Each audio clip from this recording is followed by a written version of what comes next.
अजमेर दौरे पर सीएम भजनलाल दोपहर 12:30 पहुंचेंगे किशनगढ़ एयरपोर्ट पर फ्लाइंग एकेडमी का उद्घाटन करने का कार्यक्रम मुख्यमंत्री भजनलाल शर्मा का है, जहां पर वासुदेव देवनानी यानी कि विधानसभा अध्यक्ष भागीरथ चौधरी भी रहेंगे मौजूद। युवाओं को 10 महीने की ट्रेनिंग भी दी जाएगी, ऐसी बात सामने निकल कर आ रही है। विमान उड़ाने का मिलेगा प्रशिक्षण। राजस्थान समेत कई राज्यों के स्टूडेंट ले चुके हैं एडमिशन। शाम 4 बजे दौसा पहुंचेंगे सीएम भजनलाल।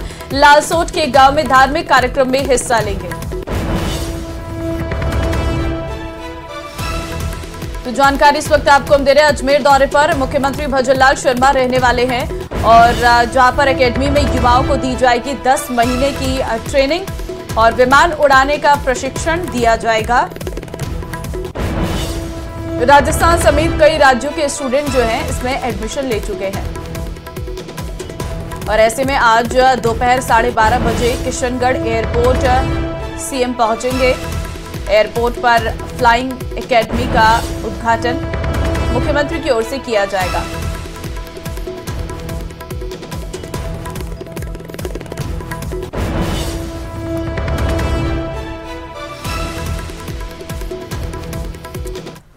और एक और बड़ी खबर आपको बताते चले, जहां मुख्यमंत्री भजनलाल शर्मा की अध्यक्षता में आयोजित कैबिनेट मीटिंग में प्रदेश में विकास की रफ्तार को तेज करने के लिए कई बड़े फैसले लिए गए हैं। मंत्रिमंडल की बैठक में प्रदेश में मेट्रो रेल परियोजनाओं के विकास संचालन के लिए संयुक्त उपक्रम, अक्षय और ताप विद्युत परियोजनाओं तथा विद्युत प्रसारण परियोजनाओं के लिए संयुक्त उपक्रम, इंफ्रास्ट्रक्चर इन्वेस्टमेंट ट्रस्ट, संस्कृत शिक्षा विभाग में पदनाम परिवर्तन एवं चिकित्सा शिक्षा विभाग में सुपर स्पेशलिटी शिक्षकों की कमी दूर करने के जुड़े महत्वपूर्ण निर्णय किए गए। तो भजनलाल कैबिनेट के कई बड़े फैसले आपको बता रहे हैं, जहां पर सरकार डॉक्टरों की नई भर्ती करेगी। ये बड़ा फैसला लिया गया। Deputy CM doctor Premchand Bairwa, उद्योग एवं वाणिज्य मंत्री कर्नल राज्यवर्धन सिंह राठौर और संसदीय कार्य मंत्री जोगाराम पटेल ने कहा कि इन फैसलों से आने वाले दिनों में प्रदेश के विकास की रीति नीति बदल जाएगी। 2047 जैसे 25,000 मेगावाट हाइब्रिड एनर्जी की स्थापना सरकार करेगी। कई बड़े फैसले कैबिनेट में लिए गए। ट्रांसमिशन प्रणाली दुरुस्त करने की बात भी कही जा रही है। तो और इसमें रीति नीति जो राजस्थान की है वो बदलने की बात कही जा रही है। मेट्रो रेल परियोजना के तहत भी तमाम कार्य किए जाएंगे। मेट्रो रेल परियोजना में जैसे 50% हिस्सेदारी होगी महिला और पुरुष दोनों की, ये बड़ी बात है इसमें। कैबिनेट की बैठक में विचार और अनुमोदन के लिए रखे गए महत्वपूर्ण प्रकरणों की जानकारी इस प्रकार है। मेट्रो रेल परियोजनाओं के लिए जेवी मेट्रो रेल नीति 2017 के अनुसार केंद्र सरकार और राज्य के बीच संयुक्त उद्यम जॉइंट वेंचर कंपनी का गठन के प्रस्ताव का अनुमोदन किया गया। ये संयुक्त उद्यम राजस्थान में वर्तमान में चल रही एवं भविष्य की मेट्रो रेल परियोजनाओं के विकास, परिचालन एवं क्रियान्वयन के लिए होगा। Delhi metro, Kochi metro, Bangalore metro, Uttar Pradesh metro, Noida metro, Madhya Pradesh metro, Nagpur metro आदि लगभग सभी राज्यों में भी सफलतापूर्वक जेवी का यही मॉडल अपनाया गया। इस कैबिनेट के अंदर कुछ महत्वपूर्ण निर्णय लिए गए। शिक्षा विभाग से संबंधित है, पावर से संबंधित है, मेडिकल इंश्योरेंस से संबंधित है। इन सबके बारे में आपको मैं बताता हूँ। मेडिकल इंश्योरेंस में ये पाया गया कि देर हो रहा है मेडिकल इंश्योरेंस मिलने में। कैबिनेट ने यह निर्णय करा है कि मेडिकल इंश्योरेंस में तेजी लाई जाएगी और उसके लिए सबसे पहले सेटलमेंट होगा। मेडिकल इंश्योरेंस कंपनी का जो हिस्सा है सबसे पहले वो सेटल करेंगे, उसके बाद जो बकाया हिस्सा होगा वो आरजीएचएस से सेटल करा दिया जाएगा। इससे सरलीकरण भी होगा और इंश्योरेंस मिलने में तेजी भी आएगी। राजस्थान में ऊर्जा का सबसे अधिक महत्व है और किसी प्रदेश और देश का विकास सड़क, बिजली और ऊर्जा पर निर्भर करता है। अभी हमारी ऊर्जा क्षेत्र में पूर्ण रूप से आत्मनिर्भरता नहीं है और इस दृष्टि को रखते हुए सरकार बार बार प्रयास कर रही है कि हम धीरे धीरे ऊर्जा क्षेत्र में आत्मनिर्भर। और इसी संबंध में माननीय राठौर साहब ने आपके समक्ष ये विषय रखा। इससे संबंधित ही एनटीपीसी ग्रीन एनर्जी एवं आरबीएलएल के मध्य एक जॉइंट वेंचर किया जाएगा।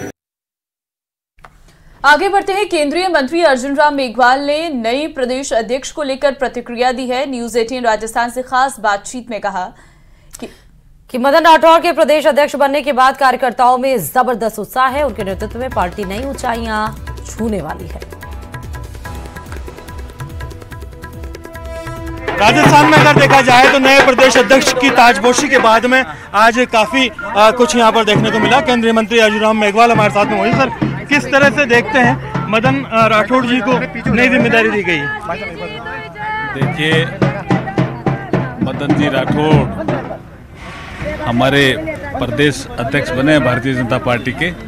आज उन्होंने पदभार ग्रहण किया है। कार्यकर्ताओं में जबरदस्त उत्साह है, उमंग है, उल्लास है और मुझे लगता है कि इनके नेतृत्व में पार्टी सारी ऊंचाइयों को छुएगी और हमारी बहुत बहुत शुभकामनाएं इनको। जिलाध्यक्षों के साथ बैठक और उपचुनाव की तैयारी शुरू कर प्रदेश पदाधिकारियों के साथ भी बैठक है, इंट्रोडक्टरी बैठक है। उसके बाद जिलाध्यक्ष, क्योंकि हमारे हर घर तिरंगा यात्रा जो 15 अगस्त को होने वाली है उसको लेकर समीक्षा करेंगे। कैमरा पर्सन अविनाश के साथ में अरबाज अहमद, न्यूज़ 18 के लिए जयपुर से।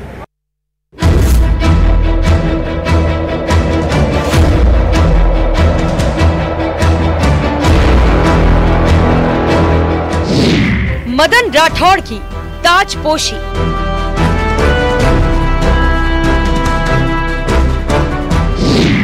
बीजेपी प्रदेश अध्यक्ष का संभाला पदभार।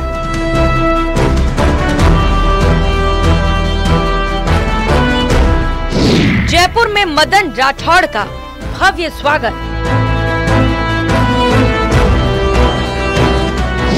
पूजा अर्चना के बाद संभाला पदभार।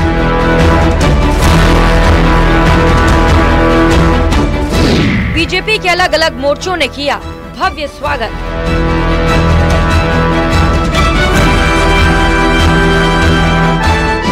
कई विधायक, सांसद और पदाधिकारी रहे मौजूद।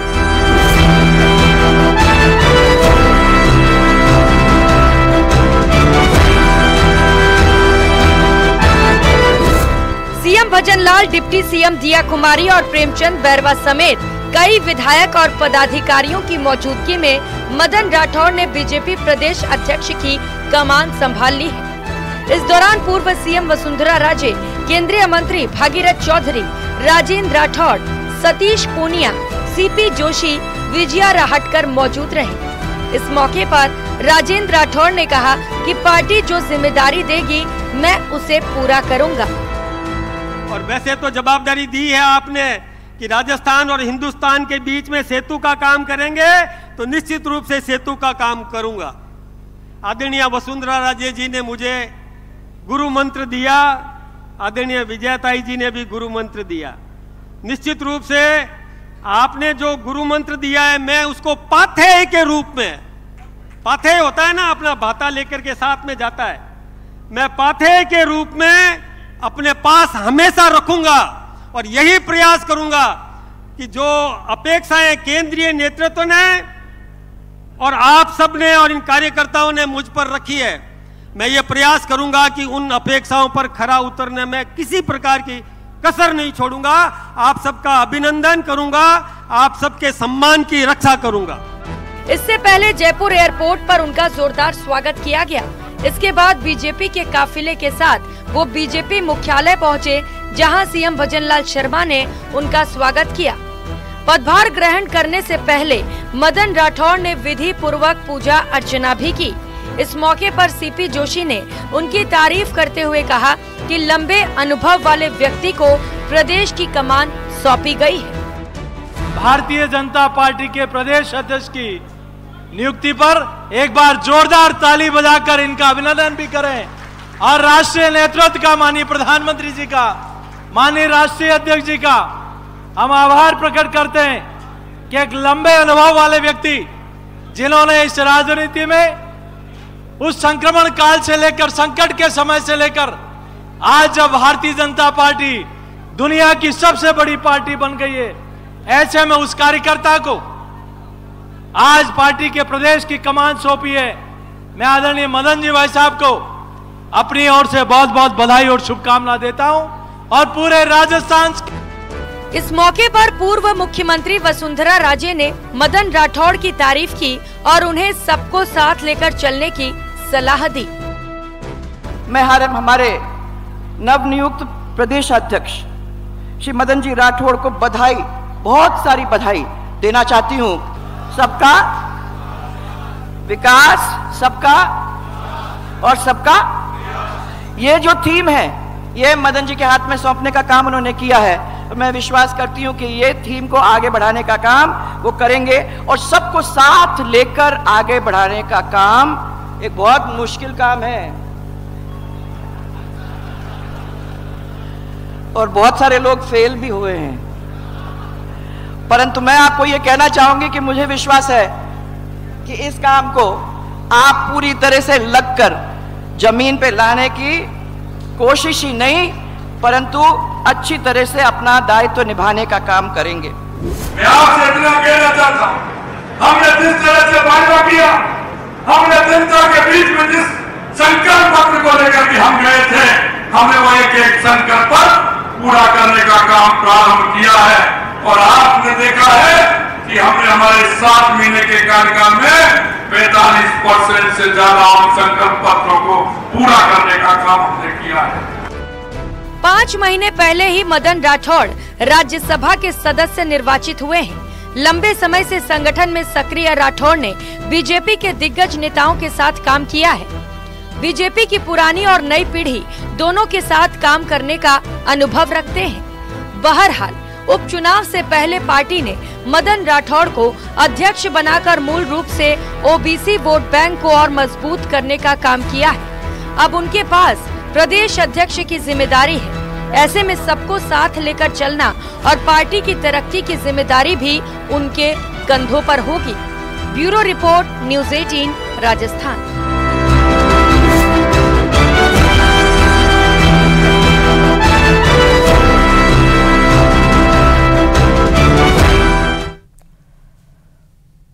और अब आपको बड़ी खबर पाली से बताते चले, जहां युवक की किडनी निकालने के मामले में एक नया मोड़ सामने आ चुका है। पोस्टमार्टम में मृतक की निकली दोनों किडनी, परिजनों ने लगाया था किडनी निकालने का आरोप। 2 अगस्त को पाली में सोनोग्राफी के दौरान बताया था किडनी नहीं दिखने से परिजनों ने किडनी निकालने का आरोप लगाया था। और अब सूचना ये है कि सदमे में मरीज की मौत हो गई। सुमेरपुर थाना में अस्पताल प्रबंधन के खिलाफ मामला भी दर्ज करा दिया गया है, लेकिन पोस्टमार्टम में दोनों किडनी मिलने से नया मोड़ आ चुका है। मृतक के समाज के लोग बड़ी संख्या में मोर्चरी के बाहर एकत्रित हो चुके हैं। समाज के लोग अब इसका विरोध भी जता रहे हैं।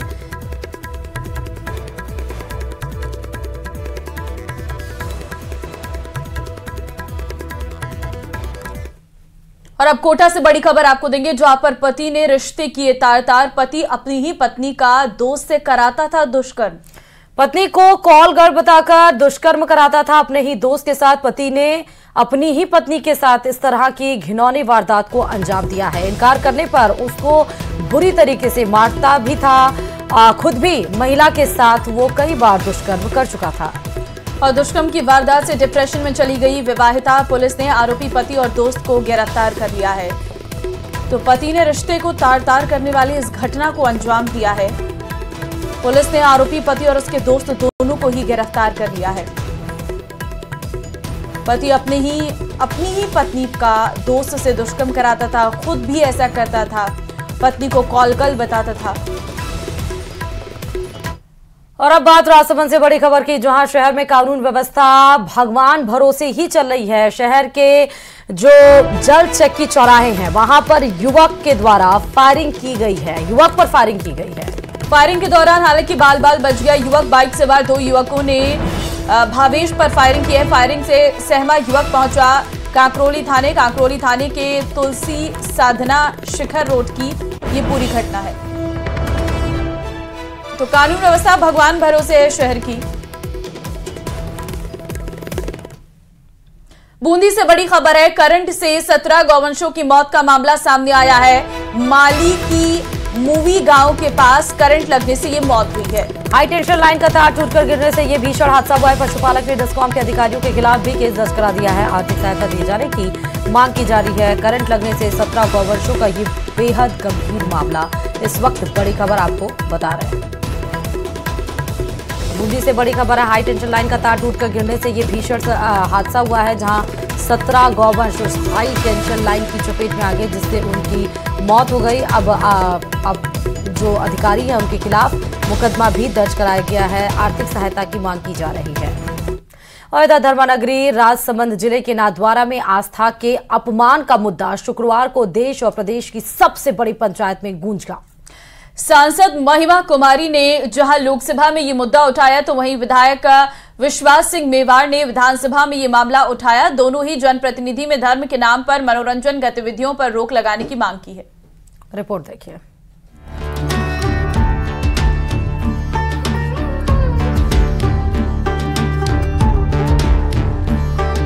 राजसमंद जिले के नाथद्वारा की ये वही सबसे ऊंची शिव प्रतिमा है, जिसका मुद्दा लोकसभा और विधानसभा दोनों ही जगह उठा। साल 2022 में नाथद्वारा में भगवान शिव की सबसे ऊंची मूर्ति को स्थापित किया गया, लेकिन विरोध इसकी बनावट और लोगों के आवागमन को लेकर हो रहा है।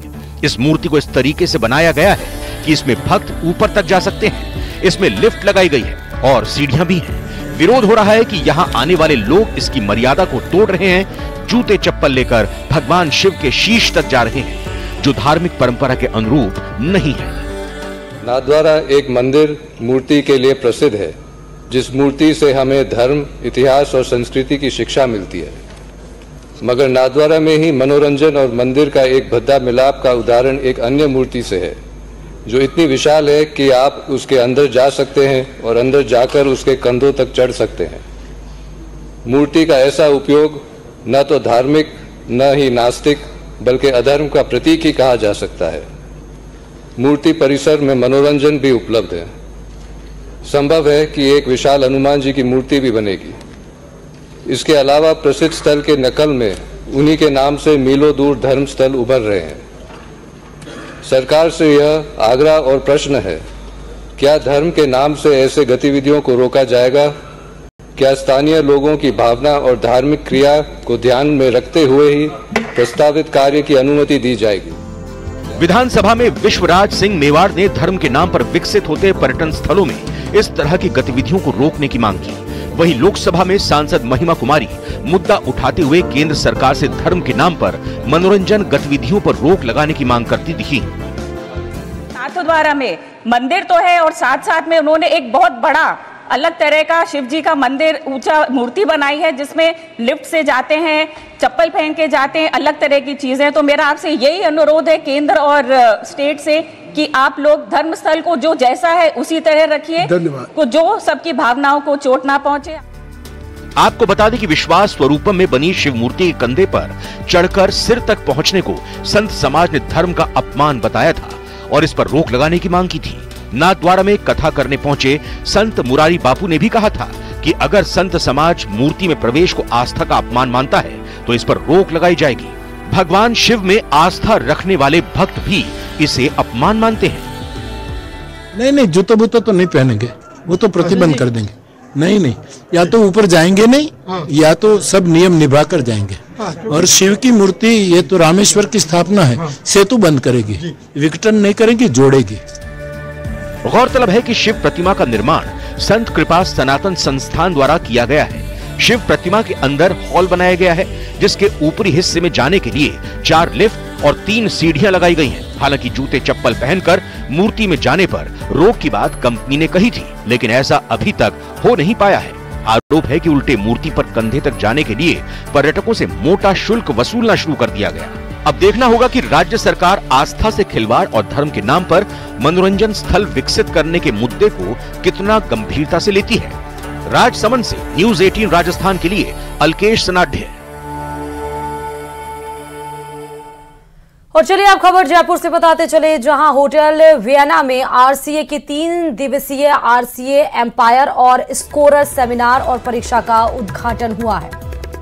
कार्यक्रम के शुभारंभ अवसर पर 33 जिलों के अभ्यर्थियों ने हिस्सा लिया।